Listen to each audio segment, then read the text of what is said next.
연봉은 곧 선수들의 실력을 가늠할 수 있는 척도가 됩니다. 바둑 탑스타 신진서 선수가 2년 연속 상금왕에 올랐습니다. 상금왕에 오른 것은 두 번째이고 2년 연속 10억 원대의 상금을 벌어들였습니다.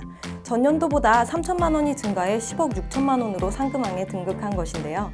21년 80승 17패를 기록한 신진서 선수는 1승당 평균 1,325만 원을, 한 판의 대국에서는 1,090만 원을 번 셈입니다.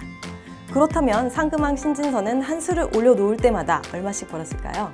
승패와 상관없이 한 수를 둘 때마다 11만 원씩을 벌었습니다.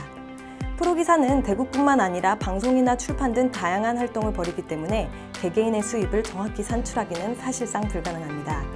신진서 선수의 상금은 공식적만 포함되어 있고 기타 대회에서의 기록은 빠진 것으로 훨씬 더 많은 수입이 있을 것으로 예상됩니다. 신진서 선수의 상금과 한국 베스트 10의 연간 평균 상금에 대해서 전기자 애프터 361이 알아봅니다. 우선 역대 연간 상금 기록을 한번 살펴볼까요? 신진서의 10억 6천만 원 기록은 역대 3위에 해당합니다. 1위는 14년도에 이세돌 선수가 벌어들인 14억 1천만 원이고 2위는 18년도 박정환 선수로 12억 800만 원을 벌었습니다. 이세돌 선수보다 많은 금액을 번 선수는 따로 있는데요. 일본 이야마 유타로 2015년에 17억 7천만 원을 벌어들였습니다. 일본은 최대 기전의 우수 상금이 4억 7천만 원 가량으로 한국 기전의 상금 규모보다 훨씬 큽니다. 중국은 상금 랭킹을 따로 발표하지 않고 있습니다. 신진서의 상금을 자세히 보니까 역시 세계대회 상금 비중이 많이 차지하고 있었는데 그 비중이 4분의 3을 넘어섰습니다. 출란배 우승 상금이 15만 달러였고요. 삼성아재배 준우승이 1억, 농심배 우승으로 1억 6,300만 원 등을 벌어들였습니다.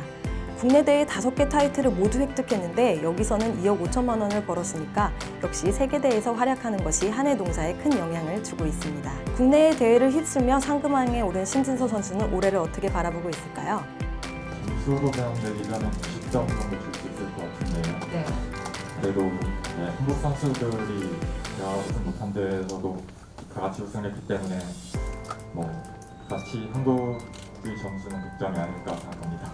한국 바둑 상금 베스트 10의 주인공들이 궁금해지는데 그 전에 베스트 10의 연간 평균 상금은 얼마나 될지 짚어보겠습니다. 21년 베스트 10의 연간 평균 상금 기록은 3억 7,800만 원입니다. 20년에는 3억 3,300만 원이었으니까 13.2% 증가한 금액이고요. 상위권 30명 평균도 지난해 1억 4,400만 원에서 올해 1억 6,900만 원으로 16.7%가 올랐습니다. 21년이 한국 바둑이 전체적으로 농사를 잘 지었던 해이기 때문에 1억 원을 넘긴 기사수는 총 12명입니다. 11위 원성진, 12위 조승아 선수인데 20년도에 대비해서 4명이 증가한 수네요. 물론 연간 억대 상금 기사수는 2017년에 18명으로 가장 많았고 2018년에는 16명이었기 때문에 대박난 한 해라고 말하기에는 미흡한 숫자로 보입니다. 이제 1위 신진서 선수 뒤를 이을 선수들을 소개할 텐데요. 흥미로운 점은 한국 바둑 랭킹이 곧 상금 랭킹은 아니었다라는 점입니다. 2위는 예상하셨겠지만 박정환 선수입니다. 7억 5,800만 원으로 집계된 박정환 선수는 2위에 올랐는데 삼성아재배 우승으로 3억 원, 중국 갑조리그에서 2억 6,700만 원, 농심배에서 8천만 원을 본 것이 주요 수입원이었습니다. 박정환 선수의 상금은 전년보다 5,400만 원가량 감소했습니다. 3위는 한국 랭킹 6위 심인준 선수로 5억 5,800만 원을 벌어들였는데 개인 최고 상금을 경신했습니다. 무엇보다 LG배 우승 상금이 3억이었기 때문에 크게 차지했고요. 농심배에서 8,800만 원, 중국 갑조리그에서 8,900만 원을 벌어들였습니다. 한국 랭킹 3위 변상일 선수는 상금 랭킹에서는 4위에 올랐습니다. 랭킹 4위 이동훈 선수는 상금 랭킹은 8위에 오른 것을 볼 수 있습니다. 5위는 2억 4천만 원을 번 최정 선수가 올랐는데 2012년부터 10년 연속 여자 기사 중에서 가장 많이 벌어들였습니다. 여자 기사 중 오유진 선수도 10위에 올랐는데요. 1억 3,700만 원으로 16년, 17년, 19년에 이어서 개인 4번째 10위권에 진입했습니다. 이 밖에도 9위 이창석 선수는 1억 이상을 벌면서 처음으로 억대 수입자 명단에 진입했습니다. 베스트 10의 주요 성적을 보다 보니 중국 갑조리그가 한국 선수들 상금의 많은 비중을 차지하고 있다는 것도 알 수 있었습니다. 상금 랭킹 8위에 오른 이동훈 선수를 예를 들자면 상금이 1억 9천만 원인데 갑조리그에서만 1억 3천만 원을 벌었습니다. 변상일 김지석 선수도 갑조리그에서 9천만 원이 넘는 수익을 챙겼습니다. 경쟁국인 중국과 일본은 어떨까요? 특히 중국은 올해 기존수도 감소했고 세계대회 부진까지 겹치면서 기사들의 수입이 저조했습니다.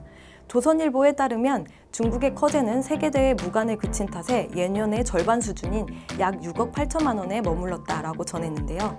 이는 한국 상금 랭킹에 비교해 봤을 때 2위 박정환과 3위 신민준 선수 사이의 위치입니다. 또 일본은 이야마 유타가 국내 5개 기전 우승 상금만으로 약 13억 원을 확보하면서 11년 연속 상금왕에 올랐다라고 합니다. 이야마 선수가 한중일 상국 1인자 중에서 가장 높은 자리에 올랐습니다. 상위 기사들의 상금만 이야기하다 보니까 프로 기사들의 대부분이 억대 연봉인가?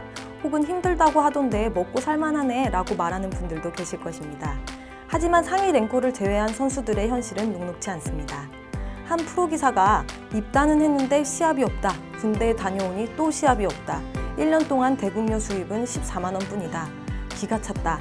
이렇게 연봉 100만 원이 안 되는 프로 기사가 150명을 넘는다라고 한다라고 설명했습니다.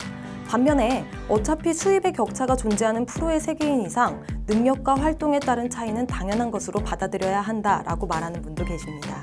아마추어 정상급 선수의 말이 기억에 남는데요. 한때 입단을 꿈꿨지만 지금은 아니다. 입단해서 성적을 못 낼 바에야는 프로가 능사는 아니다 라고 본다 라고 말했습니다. 이와 같은 바둑계의 부익부 빈익빈 문제가 실력의 차이에서 오는 것은 사실이지만 저소득 프로기사의 의혹을 불러일으킬 만한 제도적 뒷받침이 절실하다는 문제는 여전한 과제로 남아있습니다. 지금까지 정기자 F3 얘기였습니다. 끝!